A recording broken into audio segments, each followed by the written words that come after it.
talk behind those microphones, please. Thank you. Let's bring the podium up here. Yeah. We'll just put it. We can put it right up against the mic. Here. We'll do a sound tester. Sorry about that, but it's better with a podium. Can everybody hear me? Can everybody hear me? Everybody good? Good afternoon. I'm Major William Tepper, Jr. I'm the Area 1 Commander for the Pennsylvania State Police. What we're going to do today, we're going to read a prepared statement. After that statement, we're going to open up for questions that you may have. Prior to doing that, I would like to introduce the people at the podium. First of all, Captain James B. Basinger, the commanding officer of Troop E. We have Troop E Crime Section Commander, Lieutenant Wayne Klein. Erie City Police Chief, Donald Dacus. We have the Wesleyville Police Chief, Robert Scholes. And we have the Erie City District Attorney, Jack Denary. Today, at 11:10 a.m., a concerned citizen contacted PSP Erie, indicated that Stevens was sighted at McDonald's restaurant on Buffalo Road in Harbor Creek Township. Stevens was wanted for the brutal homicide of Mr. Robert Godwin in Cleveland, Ohio. Troopers responded to that location, located the vehicle, and initiated a pursuit which traveled west on Buffalo Road through Wesleyville Borough towards the city of Erie. At that time, Wesleyville Borough police joined the pursuit. Stevens stopped his white Ford approximately 1 mile from the initial pursuit area. As the troopers exited their patrol vehicles, Stevens again fled west on Buffalo Road. The pursuit continued for approximately 1 mile, where troopers executed a precision immobilization technique, otherwise known as a pit maneuver. This happened in Erie City near Downing Avenue. This resulted in the Ford Fusion coming to a stop. At that time, Stevens used a handgun to take his own life. Currently, search warrants are being executed on that Ford Fusion and its contents. At this point, we cannot determine if Stevens had been in the Erie area, but we will continue to investigate and assist the Cleveland Police Department with this investigation. Although this was not the ideal outcome, we are pleased that no one from the community was harmed, including members of law enforcement. The Pennsylvania State Police extends our condolences to the Godwin family in Cleveland, Ohio. The Pennsylvania State Police was assisted by Wesleyville PD, Erie City Police Department, the Erie County Coroner's Office, Lyle Cook, and the Erie County District Attorney, Jack Denary. In closing, the Pennsylvania State Police would like to thank the public for their diligence, for their numerous tips over the last several days. The public was instrumental in bringing this investigation to a successful conclusion. Thank you, and we'll open up to any questions you may have. One at a time. There seems to be some confusion regarding the ping in this area that a day or so ago it did happen, a cell phone ping, and then all of a sudden it didn't. Here we have Chief Williams in Cleveland saying that there clearly was. It seems as though he's been here the entire time. Could you help clear that up as far as when this ping happened, when authorities knew about it, and what happened with it? I will tell you, as far as the Pennsylvania State Police, we had no direct knowledge of a ping. Everything we heard was on social media. Because Mr. Stevens was a gambler, we thought he may be close to the casino. We had our troopers on alert around the clock. We put email messages out. We put information out to our troopers. We were looking for him for day one. But as far as a ping, we have no direct knowledge of a ping. At least PSP did not. Yes, sir. Can you confirm that it was an employee at the McDonald's who spotted him and called in the tip?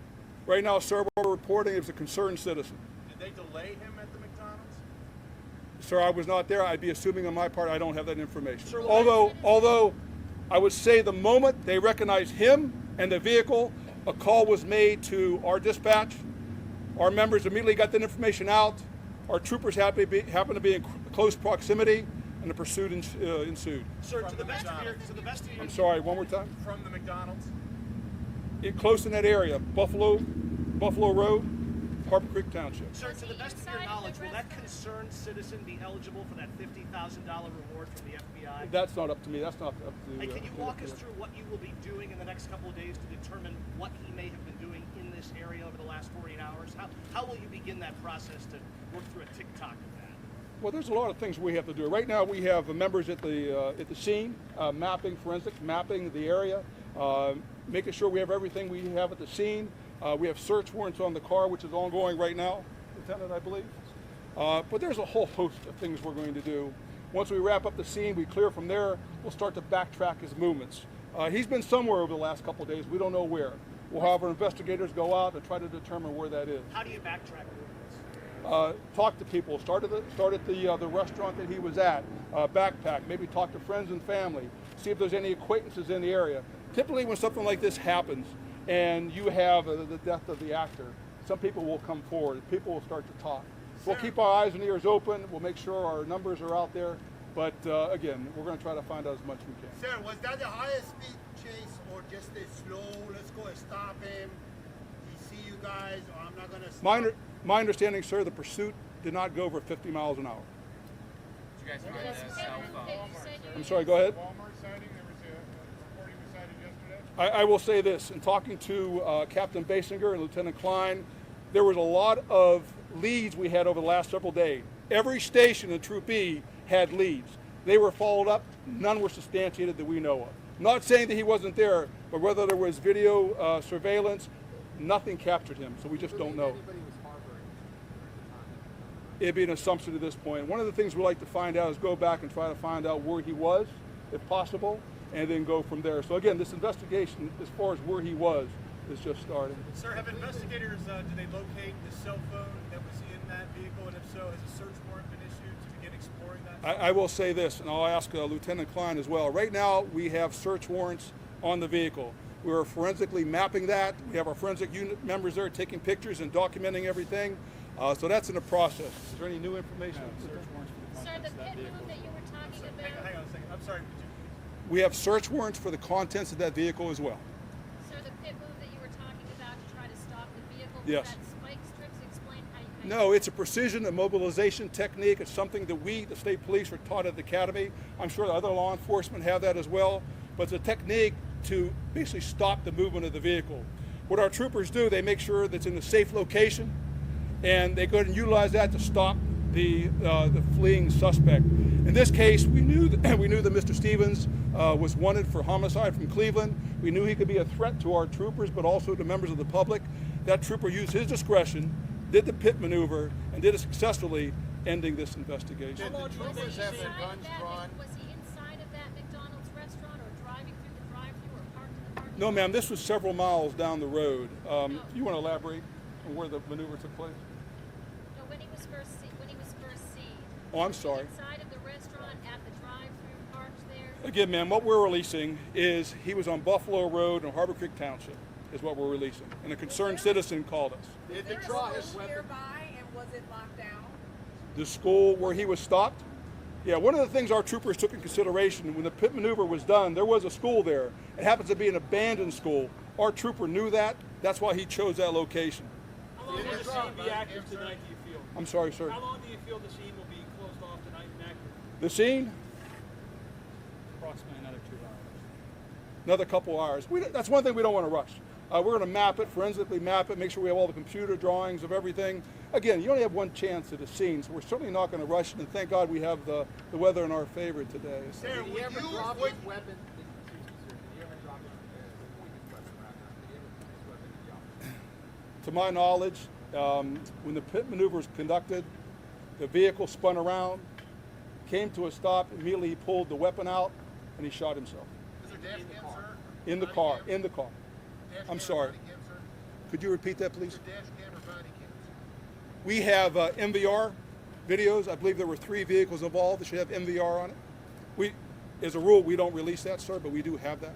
From your standpoint, how relieved are you that this manhunt is now over and the people here can breathe a sigh of relief? Well, clearly, no investigation is 100% complete until the investigation is done. Right now, to the best of my knowledge, and I'll let anybody else jump in here, We don't believe he had any accomplices. Our concern is he was somewhere over the last several days. Whether somebody was harboring him, whether he was under a bridge somewhere, I don't know. I would say if I feel a lot more comfortable now than I did prior to 11 o'clock.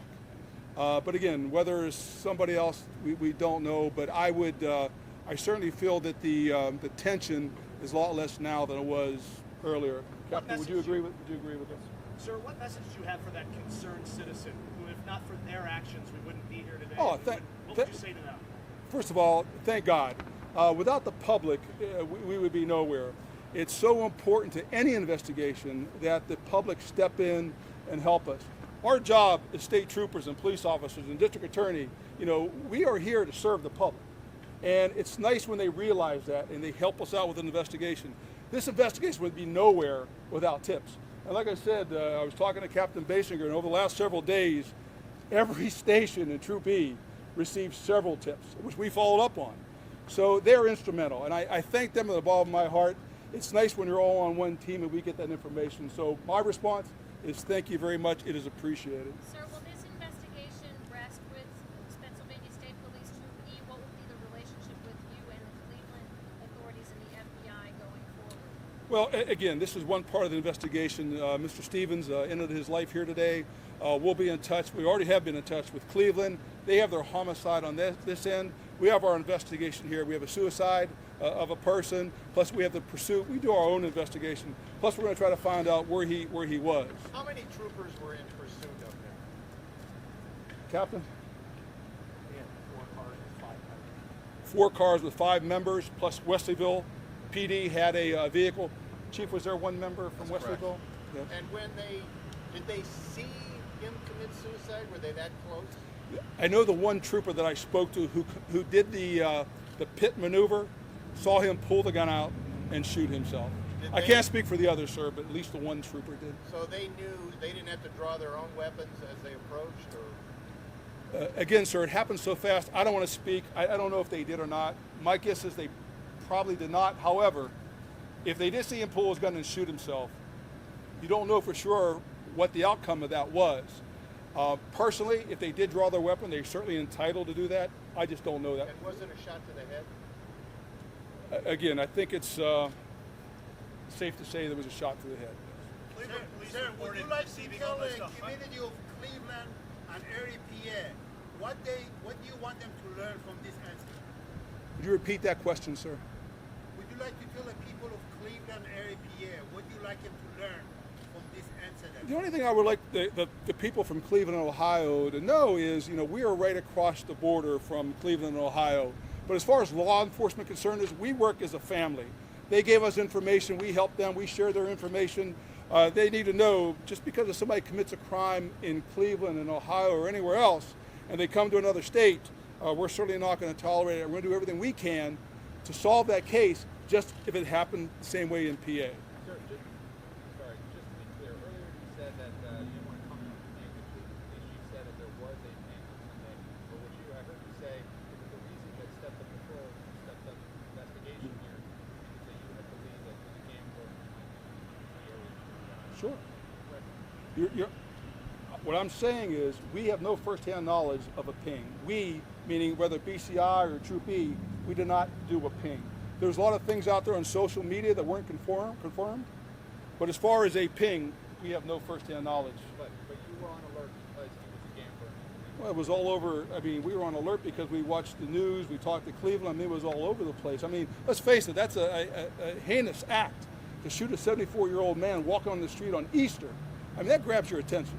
And, what we do too is to bring closure to victims like that.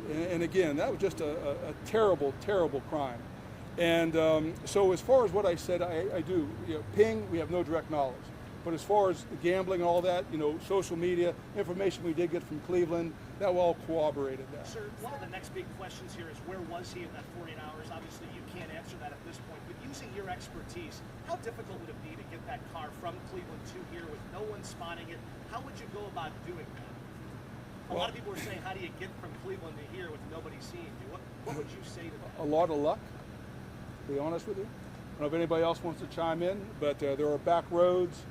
travel at nighttime. There's a lot of ways to do it. I'm certainly not going to educate future criminals out there, but it happens. It does. And just to Do you believe confirm, Erie was as his far as only you stop? know, he has no relatives or connection here in Erie? I will say this, ma'am. Right now, we're not aware of any. Sir, Cleveland PD reported receiving almost 100 or rather 400 tips over the past 48, 72 hours or so since this incident happened. As it got out into the media, are you able to quantify the number of tips that PSP has received in addition to that? I don't have direct knowledge, Captain. I'm not sure if you're aware of how many. But Dozens. yeah, we were. No, it's a fresh incident.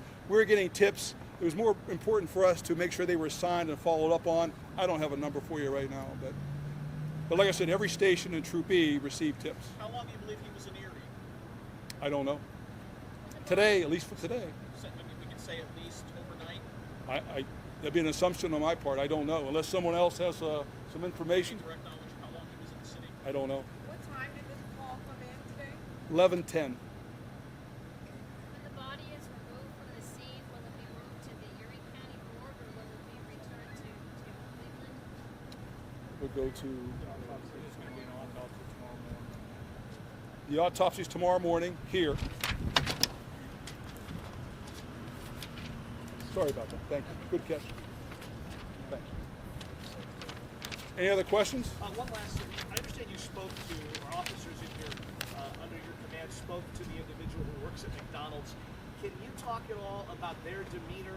I think there's a lot of interest in this concerned citizen who really, albeit a small act, it's a huge act and a courageous act. Can you talk at all about their demeanor or how they described Mr. Stevens when he was right in front of them? We're talking about The McDonald's employee, this concerned citizen, what did they describe Stevens as, and how would you describe them after? I believe my response was it was a concerned citizen on Buffalo Road in Harp Creek Township. I don't think I've ever said No, McDonald's. but the person that was the concerned citizen, it's our understanding that you've spoken to them. I have not. But no one in your under your command has spoken to them either. Uh, They call it rest, communication. Okay, okay, very good. Any other questions from anybody else from our panel? Spelling? My name, Yes, sir. it's Tepper. It's Tepper. It's Junior. Rank and everything, sir? Major. I'm the Area 1 Commander. I have one last question. It Yes, has ma'am. to do with the role of the news media in this. We were struggling to sort out whether to be warning our community that this man has been here. There was a ping. I mean, when agencies like Associated Press or supposedly New York State Police put out that yes, there was a ping, the man is in Erie, but you're telling us here at the Lawrence Park Barracks we don't have that information. I'm telling you what we knew, ma'am. And again, as far as notifying the public, I think the media did a great job in notifying the public. Again, because of the close proximity to Cleveland, the fact that he was a gambler, we have a casino here in our area. It's not rocket science. So I think the media did a great job in notifying the public. Makes our job easier, and probably the result we had today was because of the coverage of it. Certain citizens sees him, recognizes not only him but the car, and that's why we're here today. So it's the best I could. Anybody else? Listen, thank you very much for coming. I appreciate it. Thank you, Andrew. Thank you, sir.